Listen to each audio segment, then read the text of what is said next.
आज का अपना आर्टिकल स्टार्ट करते हैं। आज मंडे है 3 मई। कल संडे था 2। तो संडे को अपना एडिटोरियल नहीं आता है, तो इसलिए कल हमारी कोई वीडियो भी नहीं आई थी। तो आज अपना एडिटोरियल आया है, और जिसके टाइटल का नाम है क्लियर एंड डिस्टिंक्ट। ठीक है। देखो, क्लियर मतलब होता है एकदम साफ स्पष्ट, और डिस्टिंक्ट भी का अर्थ भी यही होता है, लेकिन ये क्लियर से कुछ ज्यादा ही स्पेसिफिक होता है। कोई चीज डिस्टिंक्ट है, इसका मतलब है वो बहुत ज्यादा एकदम क्लियर है, बहुत ज्यादा स्पष्ट है। जैसे कि आप दूर से ही देख के बता सकते हो ना, दिन है या रात है, काला है या सफेद है। उस तरह से डिस्टिंक्ट भी होता है, जो एकदम क्लियर तरीके से, साफ तरीके से किस चीज के बीच में भेदभाव कर सके। ठीक है ना, उसे कहते हैं डिस्टिंक्ट। आगे बढ़ते हैं। अपना टाइटल पैराग्राफ लिखा हुआ है कि जो वर्डिक्ट है, द वर्डिक्ट, वर्डिक्ट मतलब होता है फैसला, ठीक है ना, जजमेंट। और जो फैसला है इन द असेंबली इलेक्शन, और कहाँ पर आया है फैसला, ये विधानसभा के चुनाव में आया है। ठीक है ना, इन द असेंबली इलेक्शंस। अब ये जो वर्डिक्ट है ये क्या करता है, ये होल्ड करता है। होल्ड में होता पकड़ना, ठीक है ना। और क्या पकड़ रहा है ये, different lessons for different parties. और ये जो वर्डिक्ट है, डिसीजन है, ये डिफरेंट लेसन का अर्थ होता है अलग अलग पार्ट, और किसके लिए, अलग अलग पार्टीज के लिए। यानी कि जो ये फैसला आया है, जो विधानसभा के जो चुनाव हुए हैं और उसका जो रिजल्ट है, वो सभी जो जितनी भी पार्टीज हैं उन सभी के लिए एक नया लेसन लेके आया है, कि सभी पार्टी इससे कुछ ना कुछ सीखें। ठीक है ना, सबके लिए अलग अलग लेसन लेके आया है। ठीक है ना। और ठीक है, आगे बढ़ते हैं। आगे लिखा हुआ है, elections present an opportunity for political change. Elections means होते हैं चुनाव, जो हमारे चुनाव होते हैं वो प्रेजेंट करते हैं। प्रेजेंट करना मीन्स होता है, अगर ये नाउन फॉर्म में लिखा जाए तो प्रेजेंट का नाउन मतलब होता है, नाउन में अपना हाल की सिचुएशन, ठीक है ना, करेंट का टाइम।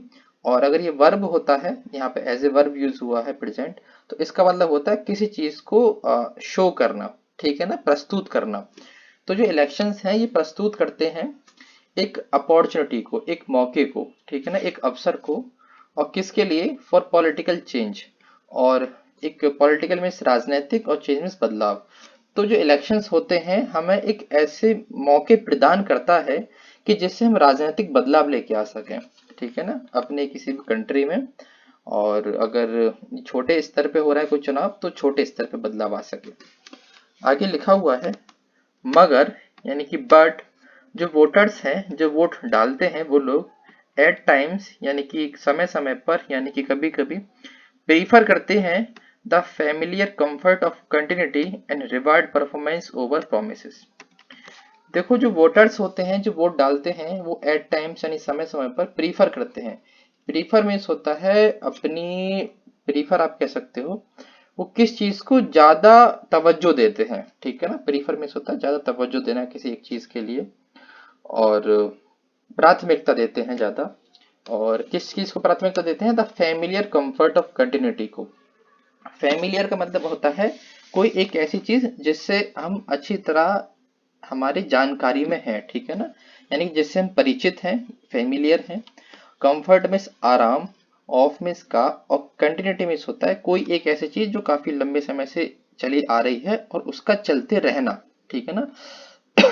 तो जो वोटर्स हैं प्रीफर करते हैं, यानी कि प्राथमिकता देते हैं उस चीज को, ऐसे आराम को, जिससे वो उनकी जान पहचान अच्छी है, यानी कि जिस चीज को वो जानते हैं। ठीक है ना। और कैसा, वो कंटिन्यूटी में हो, यानी कि देखो आगे बढ़ते हैं, समझ में भी आएगा। Reward performance over promises. और वो रिवॉर्ड करते हैं, रिवॉर्ड मीन्स होता है इनाम देना। ठीक है ना, अवार्ड देना। रिवॉर्ड देना मीन्स होता है इनाम देना किसी को। परफॉर्मेंस का मतलब होता है किसी इंसान का, कोई किसी ने काम किया है तो उसका कैसा परफॉर्मेंस रहा है। ठीक है ना, उसे कहते हैं परफॉर्मेंस। और ओवर प्रोमिसेस मीन्स प्रोमिसेस के ऊपर। देखो, ये जो लाइन है वो कहना चाह रही है, जो वोटर्स हैं वो क्या करते हैं कि वो जो पॉलिटिकल पार्टीज होती हैं चुनाव में प्रॉमिस करती हैं, ठीक है ना, सभी पॉलिटिकल पार्टीज हैं, चुनाव है, चुनाव प्रचार है, प्रॉमिस करेंगी। तो वो प्रोमिसेस को ना चुनकर वो क्या चुनते हैं, वो प्रीफर किसे करते हैं, वो किस चीज को प्राथमिकता देते हैं, वो देते हैं फेमिलियर कंफर्ट ऑफ कंटिन्यूटी को, यानी कि जो पार्टी या जो सरकार उनके स्टेट में या उनके जहाँ जिस एरिया में वो रहते हैं वहां पर अगर पहले से चलती हुई आ रही है और उससे वो जान पहचान भी होती है कि हाँ भाई ठीक है, पिछले 5 सालों से हम इसे देखते हुए आ रहे हैं, तो हम इससे परिचित भी होते हैं, फेमिलियर भी होते हैं, तो वो प्रीफर करते हैं उसी को कंटिन्यू करने में, यानी कि उसी को आगे बढ़ाने में। वो बदलाव के बारे में नहीं सोचते और रिवॉर्ड करते हैं, यानी कि इनाम देते हैं उनके परफॉर्मेंस को, यानी कि पिछले 5 सालों में उस जो कोई भी पॉलिटिकल पार्टी है उसने कैसा परफॉर्म किया है पिछले 5 सालों में, तो उसी चीज को एज ए इनाम के रूप में उसको चुन लेते हैं और उसे इनाम प्रदान कर देते हैं। और ऐसा ओवर प्रोमिस, यानी कि जो प्रॉमिस करती है और जो दूसरी पार्टी, ठीक है ना, उनको मौका ना देकर इन चीज को प्रीफर करते हैं, प्राथमिकता देते हैं। ठीक है, तो मैंने कोशिश की है हर एक शब्द को अलग अलग तरीके से समझाने की, एक एक वर्ड का मीनिंग बताने की, और आई होप, उम्मीद करता हूँ समझ में आया होगा आपको। आगे पढ़ते हैं, लिखा हुआ है Assam, West Bengal and Kerala have voted for the incumbent. ये असम स्टेट है, वेस्ट बंगाल भी स्टेट है और केरला, तो इन तीनों राज्यों ने क्या किया है, हैव वोटेड, तो इन्होंने वोट किया है फॉर द इनकम्बेंट। इनकम्बेंट का मतलब होता है पदग्रहणी, यानी कि कोई एक ऐसे व्यक्ति को वोट देना जो पहले से ही सत्ता में हो। ठीक है ना, इनकम्बेंट का मतलब होता है किसी इंसान का, किसी व्यक्ति का पावर में होना। तो असम, वेस्ट बंगाल और केरला ने उन लोगों को वोट दिया जो पहले से पावर में थे। इसका मतलब ये है कि देखो, असम में थी ममता बनर्जी, ठीक है ना, तो अब जो चुनाव के जो रिजल्ट निकल के आए हैं, अब ये पता लगा है कि वहां पर फिर से ममता बनर्जी की सरकार बन रही है, और असम में ये सौवेंद्र सोनोवाल हैं, ठीक है ना, और केरला में है पिनारी विजयन।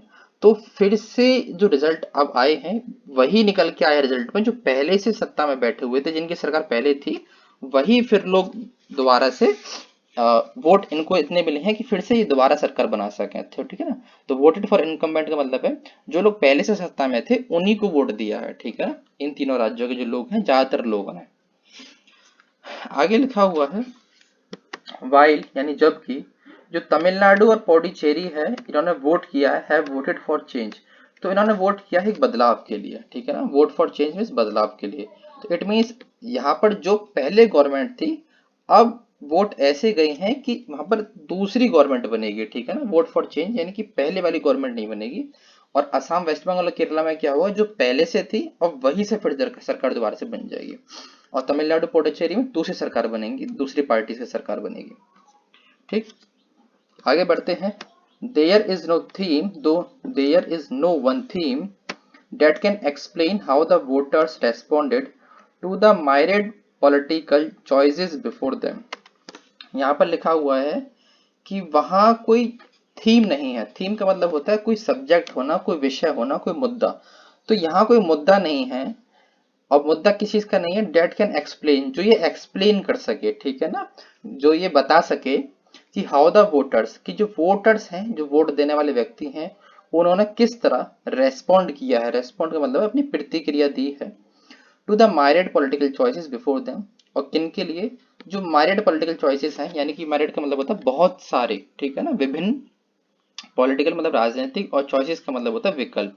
बिफोर यानी कि पहले, यानी सामने, और उनके, तो जो वोटर्स हैं उनके सामने बहुत सारे पॉलिटिकल चॉइसेस हैं, यानी कि बहुत सारी पार्टीज हैं, और यहाँ पर कोई थीम नहीं है, यानी कि मुद्दा ये चीज साबित नहीं करता, कोई एक्सप्लेन नहीं करता कि उन्होंने किस बेस पर, किस आधार पर इन पॉलिटिकल पार्टीज को वोट दिया है। ठीक है ना, किस आधार पर उन्होंने चुना है।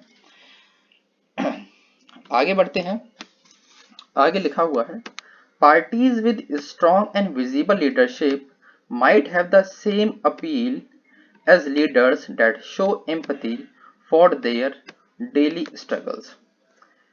इस लाइन में लिखा है जो पार्टीज हैं, जो पॉलिटिकल पार्टीज हैं with strong and visible leadership, और पार्टीज कौन सी, जिनके पास मजबूत और विजिबल लीडरशिप है, यानी कि नेतृत्व है एक ऐसा जो हमें दूर से देखने में लग रहा है हाँ भाई ये पार्टी बहुत मजबूत है और इसके पास नेतृत्व भी अच्छा है। ठीक है ना, तो माइट हैव यानी कि ऐसी संभावना है कि वो हो सकता है, एक संभावना हो सकती है, have the same appeal, appeal का मतलब होता है रिक्वेस्ट करना, और सेम मतलब एज इट इज, मतलब अगर कोई सी चीज को हम कंपेयर करते हैं, दो चीज आपस में एक जैसी हैं, वो सेम है, और अपील का मतलब है रिक्वेस्ट। तो जो स्ट्रॉन्ग पॉलिटिकल पार्टीज हैं, हो सकता है उनकी भी सेम अपील हो सकता है उनकी भी सेम रिक्वेस्ट हो। अब किन लोगों की तरह, एज लीडर्स, जो लीडर हैं, जो नेता हैं, डेट शो एम्पथी, जो शो करते हैं, जो दिखाते हैं एम्पथी को। एम्पथी मीन्स होता है समानुभूति, यानी कि एक हमदर्दी शो करना, ठीक है ना। जो एक वर्ड होता है सिंपथी, और उसका ही वर्ड है दूसरा एम्पथी। तो दोनों शब्दों में सिर्फ इतना ही फर्क होता है, सिंपथी का मतलब भी होता है सहानुभूति शो करना, और एम्पथी का मतलब होता है हम सहानुभूति तो शो कर रहे हैं, दिखा रहे हैं हमारी सहानुभूति है, लेकिन उसके साथ साथ एक इसमें थोड़ा सा ग्रेविटी बढ़ जाती है सहानुभूति की, कि हम आपके दर्द को इस तरह समझ रहे हैं कि मानो कि वो दर्द खुद हमने झेला हो, ठीक है ना। तो कहते हैं अगर किसी इंसान के साथ कुछ बुरा होता है तो हम कहते हैं कि भाई हमारी सहानुभूति आपके साथ है, तो वो सिंपल सिंपथी है। और जब हम उस स्तर पर कहते हैं कि आपके दर्द को मैं समझ सकता हूँ कि आपको कितनी पीड़ा हो रही होगी, तो उसे कहते हैं एम्पैथी, ठीक है ना। तो फॉर देयर डेली स्ट्रगल, और किन की बात करी गई है, जो वोटर्स हैं उनकी बात करी गई है, यानी जो लीडर हैं जिस तरह शो करते हैं अपनी एम्पैथी को डेली स्ट्रगल करने वाले लोगों के लिए। तो यहाँ पर भी ऐसी चांसेस हैं कि जो बड़ी और स्ट्रॉन्ग पार्टीज हैं जिनके पास अच्छा लीडरशिप है, वो भी इसी चीज को सेम अपील को अपनाएं, ठीक है ना। ऐसा आगे लिखा हुआ है, वाइल यानी कि जबकि, जो हिंदुत्व नेशनलिज्म है, जो हिंदुत्व का राष्ट्रवाद है, वॉन असम फॉर बीजेपी, इसने जीता है असम को बीजेपी के लिए। और इन वेस्ट बंगाल, तमिलनाडु और केरला, और जबकि जो पश्चिम बंगाल, तमिलनाडु और केरला में इट्स लिमिट्स बिकेम अपेरेंट, और इट्स यानी कि यहाँ पर शब्द इस्तेमाल हुआ है इट, ये हिंदुत्व नेशनलिज्म के लिए, ठीक है ना, हिंदुत्व राष्ट्रवाद के लिए। देखो इस चीज ने असम में इलेक्शन तो जीत लिया बीजेपी के लिए, लेकिन जो इसकी लिमिट है, जो इसका दायरा है, जो इसकी सीमाएं हैं, वो हमें दिखी हैं बिकेम अपेरेंट। अपेरेंट का मतलब है बहुत एकदम क्लियर रूप से, जाहिर रूप से हमें दिखी हैं। और कैसी दिखी है, एक दायरे में होना, ठीक है ना। यानी इसका जो दायरा है वो बहुत अपेरेंट है, जो क्लियर है, क्योंकि अगर ये इसका दायरा नहीं होता तो ये पश्चिम बंगाल, तमिलनाडु, केरला में भी बदलाव लेके आता, वहां पर भी जीतता, ठीक है ना। तो इसकी एक लिमिट है, एक दायरे में है इन तीनों स्टेट में, और जबकि असम में ये चीज हमें बीजेपी के लिए जीत लेकर आई है, ठीक। आगे बढ़ते हैं, आगे लिखा हुआ है इन फैक्ट, जो फैक्ट में है, वास्तव में जो है वो ये है, M K Stalin in Tamil Nadu and Pinarayi Vijayan in Kerala, both none critics of prime minister Modi, Narendra Modi. और एक जो फैक्ट वाली बात ये है, जो तथ्य है वो ये है कि एम के स्टालिन जो कि तमिलनाडु के हैं, और पिनारी विजयन जो कि केरला के हैं, देखो वहां के सीएम हैं, केरला के सीएम पिनारी विजयन और एम के स्टालिन तमिलनाडु के, बोथ नन। अब दोनों को, बोथ में होता दोनों को, नन मिस होता जाना जाता है, ठीक है ना, उनको ऐसा जानते हैं कि ये दोनों के दोनों क्रिटिक्स हैं। क्रिटिक्स का मिस होता है आलोचक, ठीक है ना, जो आलोचना करते हैं किसकी, of prime minister Narendra Modi. ये नरेंद्र मोदी की बहुत कड़े रूप से आलोचना करते हैं दोनों के दोनों लोग, और जो कि केरला और तमिलनाडु के हैं। इन्होंने ऑफर्ड किया है, ऑफर मिस होता है प्रदान करना, ठीक है ना, एन आइडियोलॉजिकल अल्टरनेटिव। देखो आइडियोलॉजिकल का मिस होता है विचारधारा के रूप में, ठीक है ना। जैसे कि जो विचारधारा बीजेपी की है, तो अब लोगों को उसी विचारधारा के रूप में इन्होंने एक ऑफर किया है। क्या ऑफर क्या है, ऑफर एन अल्टरनेटिव, एक विकल्प, ठीक है ना।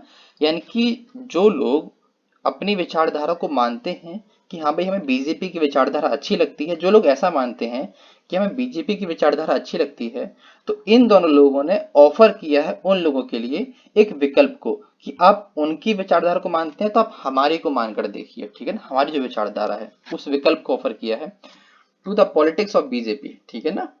तो अब ये वही है जो बीजेपी की विचारधारा को मानते हैं।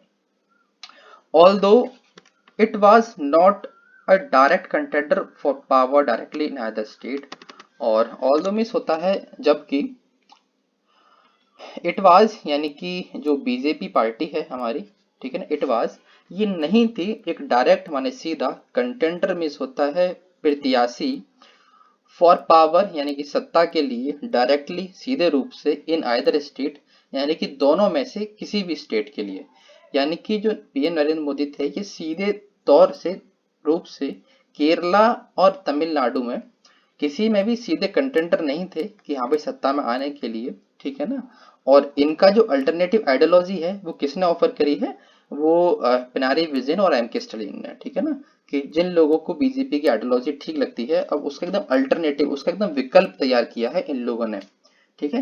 यानी कि जिस विचारधारा पर वो काम करते हैं लगभग लगभग वैसे ही विचारधारा पे इन्होंने भी चीजें ऑफर करी और लोगों ने अपनाया, ठीक है। और ये बीजेपी की स्थिति केरला तमिलनाडु में ज्यादा ठीक है नहीं, इवन थी केरला में तमिलनाडु में थी लेकिन अब नहीं रही है, अब वहां पे बदलाव आ गया है, ठीक है। डीएमके वहां पर निकली है, जीत के रूप में निकल के आई है। पहले एआईडीएमके थे, वहां पर बीजेपी का अलायंस था। इस बार अब चीजें बदल गई हैं। आगे लिखा हुआ है इन अदर स्टेट्स, यहाँ है इन कॉन्ट्रास्ट। कॉन्ट्रास्ट का मतलब होता है एकदम विरोध में, ठीक है ना, यानी कि एकदम उल्टा कोई चीज। In contrast the Congress effort to arrest its slide and gather its weights did not yield much.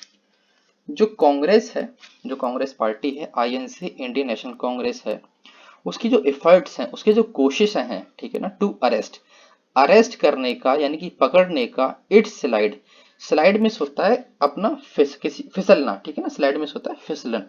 तो उन्होंने कोशिश की है कि वो अरेस्ट करें यानी कि पकड़े, रोकें किसको, अपने फिसलने को, यानी खुद के फिसलने को। तो यानी कि इसका अर्थ हो गया कि उन्होंने कोशिश करी है बैलेंस बनाने के लिए, ठीक है ना, कि वो बैलेंस बना के रखे, ठीक है ना। अगर आप स्लाइड हो रहे हो, आप ठीक है ना, आप फिसल रहे हो और आप फिसलन को अरेस्ट करना चाह रहे हो यानी कि पकड़ना चाह रहे हो, तो यानी कि आप बैलेंस बनाने की कोशिश कर रहे हो। तो in contrast the Congress effort to arrest its slide, ठीक है ना। तो कांग्रेस ने कोशिश की अपनी बैलेंस बना के रखने की और गैदर करने की यानी इकट्ठा करने की, इट्स विट्स, ठीक है ना, अपनी, और विट्स में होता है समझ और बुद्धिमानी, ठीक है। और इकट्ठा करने की कोशिश की अपनी समझ को, अपनी बुद्धिमानी को, डिड नॉट यील्ड मच। और ये जो दो काम किए हैं इसने, कांग्रेस ने, कि भाई अपना बैलेंस बना के रखने का और अपनी जो बुद्धिमानी है उसको इकट्ठा करने का, इन दोनों कामों ने क्या किया है, डिड नॉट यील्ड मच, यानी कि इसका नतीजा कुछ नहीं निकला है। देखो यील्ड का मतलब होता है कुछ प्रोड्यूस करना, ठीक है ना, कुछ पैदा करना, कुछ निकल करके आना, कुछ रिजल्ट निकल के आना किसी चीज का, ठीक है ना। और रिजल्ट कैसा, अच्छा रिजल्ट जो हम चाहते हैं ऐसा। तो डिड नॉट यील्ड मच का मतलब मच मीन्स बहुत कुछ ज्यादा, डेड मिस नहीं, डेड मिस होना पास्ट फॉर्म में, और नॉट मिस नहीं, यील्ड मिस प्रोड्यूस होना। तो कुछ ज्यादा प्रोड्यूस नहीं हुआ है, कुछ ज्यादा वास्तव में कुछ फायदा नहीं निकल करके आया है, ठीक है ना, कांग्रेस को। आगे लिखा हुआ है जो रिजल्ट्स हैं, जो परिणाम हैं, have exposed more chinks in its armour. देखो ये बहुत अच्छी लाइन है, और ये लाइन कहती है कि जो रिजल्ट निकल के आए हैं 2 तारीख को, उन्होंने एक्सपोज किया है, ठीक है ना, उन्होंने उजागर किया है, उन्होंने ओपन अप किया है किसी चीज को। वो क्या है कि इसके जो आर्मर में बहुत सारे चिंग्स हैं, यानी कि जो कांग्रेस के आर्मर में चिंग्स हैं, इसका अर्थ होता है, देखो आर्मर का मतलब होता है आपका कवच। आपने देखा होगा फिल्मों में, बाहुबली जैसी फिल्में हैं और महाभारत में है, जो योद्धा होते थे वो लड़ने से पहले एक कवच पहना करते थे अपना, ठीक है ना। एक कवच पहन लिया, सिर पर मुकुट लगा लिया, इवन हेलमेट पहन लिया, तो उसे कहते हैं आर्मर, ठीक है ना, जिससे कि आप अपने आप को बचा सको सामने वाले के प्रहार से, ठीक है ना। कोई आप पर अटैक कर रहा है तो वो आर्मर आपको बचा लेता है। और आजकल तो क्या बुलेट प्रूफ जैकेट चल रही हैं, तो वो भी एक आर्मर ही है आपका, जो आपको गोली लगने से बचाता है। अब उस आर्मर में जो आपके पास कवच है उसमें क्या है, चिंक्स हैं बहुत सारे, और चिंक का मतलब होता है होल होना, छेद होना। तो आपके आर्मर में यदि छेद है तो इसका अर्थ ये है आपने कोई कवच पहना हुआ है, उसमें छेद है, और सामने वाला अगर आप पे अटैक कर रहा है तो हो सकता है आपको वो अटैक लग जाए, ठीक है ना। यानी कि अगर कोई तीर मार रहा है आपके, तो तीर वहीं लग जाए जहाँ पे छेद है। तो इसका अर्थ है आपका कमजोर होना। तो इस चीज ने, ये रिजल्ट ने ये शो किया है कि जो कांग्रेस है वो कमजोर है, ठीक है ना, यानी कि उसके अंदर कमियां हैं, ठीक है ना, चिंक्स इन द आर्मर है, यानी कि उसकी जो पार्टी है, पार्टी के अंदर कमी है, और उन्हें अपनी कमियों को सुधारना चाहिए और देखना चाहिए कि क्या कमियां हैं, ठीक है ना। जो उनकी होल्स हैं आर्मर में, जो चिंक्स हैं, उनको भरना चाहिए, पहचानना चाहिए भाई कहाँ कहाँ पे चिंक्स हैं, कहाँ पे होल्स हैं, फिर इनको ठीक करना चाहिए, दुरुस्त करना चाहिए। ठीक, आगे लिखा हुआ है वाइल यानी जबकि जो रीजनल पार्टीज हैं, जो क्षेत्रीय पार्टीज हैं, छोटी मोटी जो पार्टीज हैं क्षेत्रीय parties, offered robust resistance to the BJP. तो जो क्षेत्रीय पार्टी है उन्होंने ऑफर किया है, यानी कि दिया है, प्रदान किया है, एक रोबस्ट का मतलब होता है एक मजबूत, बहुत स्ट्रॉन्ग, ठीक है ना, और रेजिस्टेंस का मतलब होता है प्रतिरोध, ठीक है ना, किसी के अगेंस्ट में हम जब खड़े हो जाते हैं तो उसे हम रेजिस्टेंस करते हैं, प्रतिरोध करते हैं हम किसी का। और किस चीज को किया है, टू द बीजेपी। तो ये क्षेत्रीय पार्टी है, उन्होंने बीजेपी पार्टी को बहुत स्ट्रॉन्ग, बहुत मजबूत रेजिस्टेंस किया है, बहुत बढ़िया तरीके से प्रतिरोध किया है, ठीक है ना, छोटी जो पार्टीज हैं। तो ये हमारा आर्टिकल है और आई होप लगभग 15-20 मिनट का हो गया होगा, और मुझे उम्मीद है कि जो जितना हमने पढ़ा है समझ में भी आया होगा आपको। और यदि कोई ऐसी चीज़ है जो समझ में नहीं आ पाती है या कोई प्रॉब्लम है तो आप कमेंट बॉक्स में कमेंट करके बता सकते हैं। तो फिलहाल आज के लिए इतना ही, धन्यवाद।